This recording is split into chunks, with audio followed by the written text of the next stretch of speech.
નમસ્કાર દર્શક મિત્રો, આપ જોઈ રહ્યા છો HK ન્યૂઝ। તો જોઈએ આજના મહત્વના સમાચારમાં।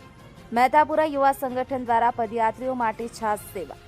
તારીખ 31/8/2025ના રોજ મહેતાપુરા NG સર્કલ પર અંબાજી જતા પદયાત્રીઓ માટે મહેતાપુરા યુવા સંગઠન દ્વારા ઠંડી છાસ વિતરણનું આયોજન કરવામાં આવ્યું।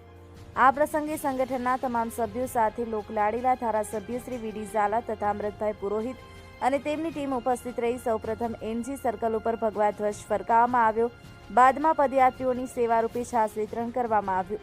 આ સેવા કાર્યથી પદયાત્રીઓએ તાજગીનો અનુભવ કર્યો હતો અને સૌએ સંગઠનની પ્રશંસા કરી હતી।